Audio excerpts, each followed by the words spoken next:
shares in General Electric are up over 6% in the session so far. That follows an 11% drop on Thursday. GE was once America's most valuable company. Now it's fending off a highly detailed accusation that it's perpetrating one of the biggest frauds in American history. Well, looks like another company is being taken down by the goddamn financial collapse that's been fucking happening for a while. So let's get into fucking this video a little bit, and then we're going to do a nice long fucking breakdown on actually what the guy said, and we're going to go through financial statements, the whole fucking nine. Gonna be a nice long video for y'all today. I hope you enjoy. In a statement, the company said the claims made by Mr. Markopoulos are meritless. The company has never met, spoken to, or had contact with him, and we are extremely disappointed that an individual with no direct knowledge of GE would choose to make such serious and unsubstantiated claims. After that huge share price drop on Thursday, GE CEO Larry Culp bought almost $2 million worth of stock, while the chair of the audit committee said, "This is not the GE that I know." Joining me is Harry Markopoulos, the man behind those allegations. He's a certified fraud examiner and best known as the Madoff whistleblower. Fantastic to have you on the show. It's great to be here. You have credibility where spotting anomalies, significant size fraud is concerned, and yet the share price is bouncing. I make that around $5 billion worth of loss wiped in the last 24 hours. It's a lot less than $38 billion. What do you make of what we're seeing already? I look at the long term, and we'll see how solvent they are at year end and see if they make it into 2020. Is that how swiftly you think this could unravel? WorldCom and Enron, they ended about 4 months after the frauds were publicized, so we'll see how long GE has. I mean, we've been seeing them make write-offs, the power business, reserves against the insurance business, which is at the heart of what you're saying is the problem here, ultimately. Why now? Why choose to investigate now? We were doing another case last year against a long-term care insurance company, and then we spotted all the losses from these insurance companies landing on GE's books. So we switched focus to GE because the fraud was so much bigger here. So you're saying that the $15 billion that they've set aside, saying, look, people are living longer, it's tough to get high interest rates to set against what we're seeing in this business, is simply not enough. Correct. They took $15 billion. They need to take $29 billion more. I mean, that's... So this dude here is a professional artist. He most definitely is on the spectrum, right? He's kind of like a professional 4chan type of dude. He does investigations into fraud, and he collects the money because you get like 15% of the amount of fraud that you find, right? And like with the whistleblower program that they have. And this is kind of how he makes his living. And on top of that, him and his team tend to be funded by hedge funds who, if they stand here and go, hey, look, man, we think this company's fraudulent, he investigates it, and then these people who have a hedge fund will short the stock, and they'll end up making money on the back end. Now, companies hate this, and they're going to bitch about him doing this, but the reality is, you know, well, don't lie and fucking stand here and defraud your, you know what I mean, stockholders. Like, that's not how things operate. You know what I mean? You should probably operate in a proper manner, and these things won't happen to you. So that's what's going on, and that's who this dude is. You know what I mean? I'm kind of really digging his mentality. Like, they dug into him in a couple of real hard, you know what I mean, question and answer sessions and stuff. And the guy's held up, and he seems legit. And I read through his report, flipped through it, because, like, man, listen, I'm not reading 175 pages of autism and a guy standing here tooting his own horn about the stuff that he used to do or the other cases that he solved. It's you know what I mean, just too much for me to stand here and actually read through. But, you know what I mean, I wanted to bring this to y'all, you know what I mean, and stand here and show y'all what's going on. It's a shockingly huge number, and to be fair to GE, they've said, look, in a worst case scenario in their annual filing, they said we could have to write down another $12 billion, but it's still, you know, significantly short of what you're saying. They've been nothing but negative surprises for years. $22 billion for Alstom in November, $15 billion in January 2018 on long-term care, $773 million this quarter for Energy Grid. They have big surprises. They're always negative. They should have been taking them all along in smaller chunks. They wait to the last minute, and they hide things from the market. They're not going to have to do this straight away, though. Even if we're somewhere between $0 and $28 billion, and I admit that's a huge arc here. The regulators would give them a number of years, surely, particularly where the accounting changes, because $10 billion worth of this, approximately, is due to accounting changes. That, at least, would they'd be given time to adjust for that. First quarter of 2021, they need to take a $10.5 billion gap write-down. It's a non-cash charge, however. It's accounting, yeah. Right, but an $18.5 billion immediate cash charge whenever the Kansas Insurance Department requested. They had a $15 billion write-down in January 2018, but they had no cash to pay it, so they had to spread it out over 7 years. And that's the problem with GE. They're cash poor. They say they have over almost $17 billion in cash. The problem is their current liabilities are $60 billion, so the cash is nowhere near enough. I mean, on page 2 of your report, you say that only 14% of GE's long-term care claims have come in. But don't the reserves that they've got against it account for 86% of the claims to come? There's 86% more about to be filed in the years to come. So 14% of the claims led to a $15 billion write-down. What are the 86% remaining? What are they going to do to GE's balance sheet? That's the question. Prudential is taking proper reserves. Prudential is reserved much more deeply than GE. GE, just to catch up to Prudential, would take $9.5 billion. So who's doing it right, Prudential or GE? GE's losses last year in long-term care were 527% loss ratio. Prudential made money. Their loss ratio was only 81%. So they made a ton of money, and GE is losing a ton. So you're basically saying, look, this is not rocket science. We are literally just comparing to others that operate similar businesses in the industry. This is what they're doing, and GE simply isn't. GE says they want to be number 1 and number 2 in every industry. Well, they are last year. They certainly were in long-term care for losses. Their ERAC insurance unit, 527%. Their Union Fidelity unit, 280%. By comparison, Unum was at 90%, Prudential at 81%. So immediately GE went into fucking damage control, and on top of that, somebody came out. One of the bigger banks came out and stood here and defended GE because they have a major position. And on top of that, GE is one of the biggest buyers of all their financial garbage, right? Like they insure a whole fuck ton of their, losses and whatnot. Like, it is what it is, if GE goes away, they're going to end up not having anybody to, sell them, a whole bunch of bullshit nonsense and, back up their fucking derivatives. So let's check out, GE's response to what this guy said. Joining me now in a CNBC exclusive interview, Leslie Seidman, who is an independent director on GE's board and the GE Audit Committee chair. Leslie, thanks for joining us today to respond to this. Thanks for having me here. So as the audit chair, we just covered a little bit of Mr. Culp's response, but how do you respond to these allegations? Morgan, when I saw the report this morning and had a chance to just flip through it, my initial reaction was that I thought it was full of misleading, inaccurate, and inflammatory statements. That report does not reflect the GE that I know. I've been on the board for about 18 months now, and I've been the chair of the audit committee since April. And my experience being a director at GE is that I'm working with a great team of people and a great set of director colleagues. And our number one objective is to ensure that the market views our financial reporting as full of integrity and that we're providing complete and accurate financial information. So I think that the basis on which the report was developed is questionable at best. I don't recognize some of the accounting practices that he describes as GAAP. And given my background at the Financial Accounting Standards Board, I think I'm in a unique position to know when I see somebody who understands accounting and somebody who doesn't.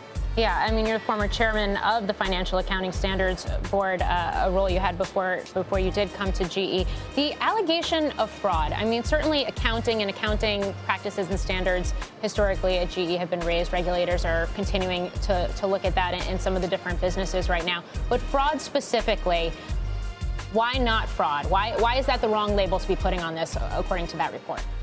Fraud is such a strong and inflammatory word, meaning, intent to willfully deceive. Again, that is not the GE that I know. We are in full compliance with accounting standards in the U.S. We prepare them with a rigorous process.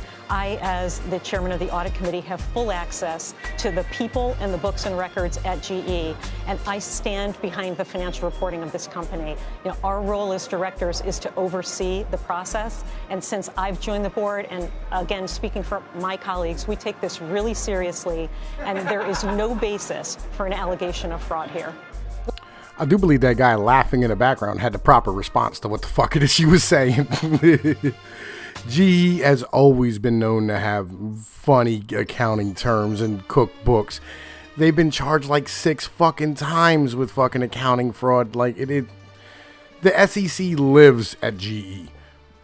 But let's go over the fucking books and actually get into this and see what's really going on. And y'all can make your own opinions as you see fit. It is what it is. So now, all right. What we're gonna do is we're gonna look at this 175 page report. We're not gonna go through the whole fucking thing. It's 175 pages, and then what we're gonna do is we're gonna stand here and we're going to look at GE's 2018 annual filing, and we're gonna stand here and try and explain where they're hiding their information from the public and stockholders. And I want to show you that it's the same. They're doing the same accounting that, say, your local municipality does when they issue out bonds, right? They're not actually telling you the whole truth about how much money is standing here actually being needed. And this is in the public sector. If you do this, it's accounting fraud. In the private sector, if you do this, it's accounting fraud. If you're going to be a publicly traded company. But in the public sector, they can do this. They make up laws that say, well, we don't have to fucking tell you how much money we owe out. Right. So we're going to stand here and I'm going to show you what the situation is. Now, all right. Really what the really big problem, he says, to prove fraud, we went out to the largest, 8 largest long-term care insurance deals that GE is a counterparty to, accounting for approximately 95 or more GE's exposure. Either these 8 insurance companies filed false statutory financial statements with their regulators, or GE financial statements are false. We'll show you the losses from each reinsurance arrangement in both dollar losses and percentage losses, and let you determine who is telling the truth.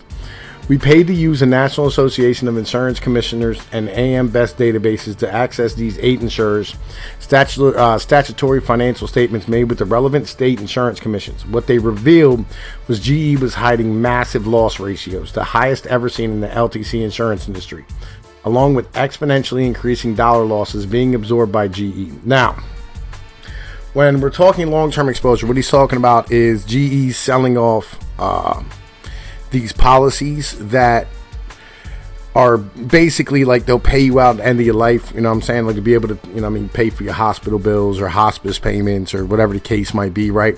And with an aging population, it basically is on the same level as the pension things. And with the bond market being what it is and interest rates being so low, nobody can make any fucking money, right? So you can't cover your losses. And they're doing the same exact shit that the fucking the pension funds are doing locally, right? And on top of that, GE has massive amounts of pension debt as well, right? And so this is why he's standing here saying like it's completely fraudulent and GE's going to end up bankrupt in the next recession, which GE should probably say thank you, right? And their investors should legitimately say thank you to this dude for fucking doing this shit, because somebody needs to tell these fucking companies they can't keep doing this. And like GE also is having problems in their energy sector as well, which is another big part of this. Like they filed a $19 billion fucking a $19 billion loss, right, on the year or some shit. Actually, I think it might have been 22. But the reality is that he's saying they need another 29 billion just to meet basics, and they don't have the cash flow to do it. So they said of the 29 billion in new LTC reserves, that GE needs 18.5 billion requires cash immediately, while the remaining 10.5 billion is a non-cash gap charge, which accounting rules require to be taken no later than first quarter 2021. These impending losses will destroy GE's balance sheet, debt ratios, and likely also violate debt covenants. In other words, he said we're not going to be able to pay the fucking bonds, right? Like somebody ain't getting their money. Like that's kind of the deal. They're going to go bankrupt, right? GE is hiding $29 billion in long-term care losses. There are three key risks to GE's survival. First, a stiff recession after 10 years of domestic economic growth. We'll see that the next chapter in GE's history is Chapter 11. Second, in 2021, there isn't going to be any positive cash flow, which is a fairy tale that GE's new management team is pitching because an accounting rule change for insurance liability, significant under-reserving, is going to cause GE to take $29 billion in additional reserve hits for its long-term care. Now, as you heard a little bit earlier, GE only really actually had, its whole company's only worth $40 billion and they have $60 billion in liabilities. So with that being said, they're in very, very bad shape, right? Now, GE's LTC insurance, reinsurance units are part of GE's Capital GEC, and GEC was very happy and prudently account for LTC insurance premiums as earnings in the 1980s, 90s, and 2000s, while policyholders were still young and weren't filing claims. GE continuously failed to fund adequate reserves to offset its LTC liabilities, allowing itself to book billions in earnings over a period of decades and pay dividends to the holding company and then to shareholders. We include a 2018 LTC industry age chart in our presentation showing at what ages LTC claims are filed. Industry data shows that 86.2 of the GE's EARC claims are ahead of them. So, if less than 14% of these claims have already led to a $15 billion reserve hit, simple math tells you that the other 86 what the other 86% will do to GE's balance sheet. Yeah, as we've said, like we've been talking about this on this channel for a long fucking time. We have been speaking about the coming pension crisis, and this is a macroeconomic problem that the whole fucking world's gonna have to deal with.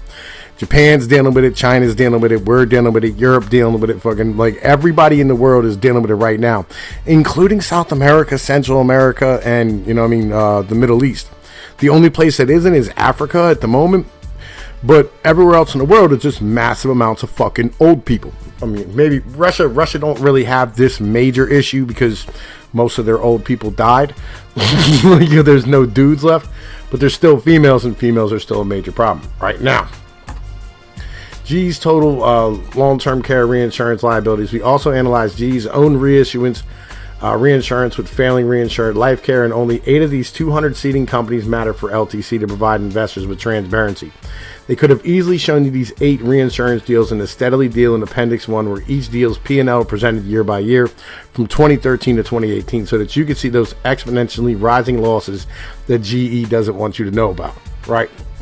They said they paid to use the National Association of Insurance Commissioners, NAIC, and the AM Best databases, from which we obtained the SAP filings for the vast majority of LTC insurance carriers at GE's reinsurance. The 3 relevant forms with all the information needed to determine that GE is committed an accounting fraud are found in Forms 1 and 2, Exhibit 6. We'll detail how each form, why, and provide in the footnotes that you can duplicate our work and see for yourself how GE is pulling the wool over investors' eyes. All right, so here. All right, so this is, they stand here and they compare them against Prudential, right? Which kind of does the same thing that they do, right? The premiums per enforced life are only $1,133 versus Prudential's $2,723. The attained age, the average age of a GE customer is 75, while Prudential's 68. GE's percent of policies are not paying premiums 26 versus Prudential's 2%. GE provides lifetime benefits on 70% of its policies versus Prudential's 24. And GE has no ability to raise premiums because it's only a reinsurer, while Prudential can and is able to file its own request. Risk factor number 1, GE is taking in only 41.6 of premium dollars per policy. The present value, right? Yeah. Of GE's 1,590 premium shortfall per policy versus PRU adds another $3.6 billion in additional required reserves. Number 5 added another $5.4 billion in new required reserve. GE benefits being paid out are much higher since it's on the hook for lifetime benefits of 70% of its policies, and issuers are 7 years older than Prudential and 4 more likely to be filing claims in the very near term. Only 74% of GE's policies are still paying premiums versus 98% Prudentials. 7% of GE's LTC policies aren't paying premiums because those insurers have filed claims and are receiving policy benefits. What GE's teach-in didn't explain is why the other 19% of their LTC's policies aren't paying premiums. That's a lot of additional critical information that GE's withholding for public view, which would include in the report and encourage you to read it. Right, and I'm saying I'll put a link to this in the description. So if anybody wants to read about all this stuff and actually like really get into everything, you know what I mean. But I wanted to give you like a very basic overview of what's going on, right? The same 52 billion, and this is why GE didn't disclose. Why didn't GE disclose its working capital of minus 20.3 billion in its current ratio of 67, right?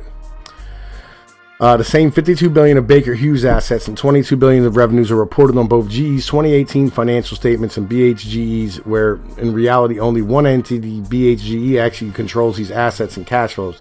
Backing out of Baker Hughes Group's cash flows and operating activities requires or reduces GE 2018 CFOA from 2.257 billion to a meager 495 billion. GE's 2018 year-ending working capital was minus 14.3 billion, and with BHEG in a minus 20.3 billion without. And that was actually disclosed in the actual thing, right? It was actually disclosed in their earnings report. So I'll show you that as well, so you can see what's going on with that, right? Because I wanted to stand here and kind of like get into both of these to make sure everybody understood exactly what's going on. So GE's industrial profits, right, is minus 19,759 million for 2018, right? This, you cannot operate on this, right? The total revenues was 121 billion dollars, but that's like how much revenue's coming in, and then like, you know, you're doing R&D, paying employees, you know, all this shit, all the overhead that goes with stuff, paying taxes, real estate, all the things that, you know what I mean, come along with shit. GE cash from operating activities, CFOA, right, is 2.2 billion. And then what they ended up doing was they stood here and they took a $19 billion loss this year, and then, well, last year, right? And their industrial profit margin is negative 17.4%. Continuing EPS diluted, net EPS diluted, like everything is negative at this point, okay? And they disclosed the 19 billion, but the reality is it's much worse than that. All right, and they're planning on writing it off next year. They're going to take another loss next year, but they don't have the money to do so. And once the recession hits and things slow down and individuals stop buying things, and they were part of the Boeing 757. And when that plane ended up getting held up and they're not having the ability to continue to ship these units and manufacture stuff and sell them to people on the back end, they're again taking more losses in there. And on top of that, their energy division is taking massive amounts of losses, and they have massive amounts of pension liabilities, which that's not anywhere near any of this stuff here that anyone's talking about, right? Like, none of this is in any of their fucking financial filings. And this is the problem here. Like, nobody has any idea how much the pension liabilities are for this fucking company. Like, none whatsoever, because it continually goes the fuck up. You know what I mean? Like, yo, because every year it has a COLA on it because you have to give out more money, and it's a defined premium, so they have no idea. Now, they have stopped giving out pensions, but that's not helping either. But they also have pensions everywhere else. So, power, right? Gas power system, steam power system, power services, grid solution, power conversion, right? Profit loss was 2018 year over year, negative 22%. Profit loss, right? They lost $808 million in just their power. They say they made money in their renewable energy, right? They made money in aviation, made money in oil and gas. They said they made money in healthcare, which is fucking bullshit, right? These are all in millions, right? And then their capital, they lost $489 million. And they said they made money in the transportation. And see, this is the fucking problem, right? Legitimately, like, this is the goddamn issue. Is that they're not reporting their fucking shit the way they're supposed to. You know what I mean? Like, yo, if you look at this, there's nowhere on here where it says we lost 22 billion fucking dollars this year. Nowhere. It's not on this motherfucker. And it should be on here, right? Like, this shit here should have the fucking, you know what I mean, the shit on it, right? It should have, like, all the stuff on it that needs, you know what I mean, that needs to be there to show that that's how much they lost. But it's not there. So, this is the problem that, you know what I mean, everybody's looking at, you know what I mean, legitimately. And, I'll just show you, whatever the case might be. We'll go down through and show you what the situation is with some of these numbers and whatnot on this actual thing. Right. Now, earnings. Net earnings lost, the gap, is $22.8 billion. That's in billions per share dollars and diluted. Right. And they list it here, but they're not listing where it actually comes from. GE Industrial profit margin gap is negative 17.4%. And they showed a 5-year performance graph up to 2018. They started losing money in 2016. The reality is, they got kicked off the Dow last year. You know what I mean? That's something that nobody's even talking about. Nobody's having a fucking word to say about any of that shit. But the reality is this company's fucking garbage. And they tried to jump on when things were riding high, and they just rode the motherfucker too long.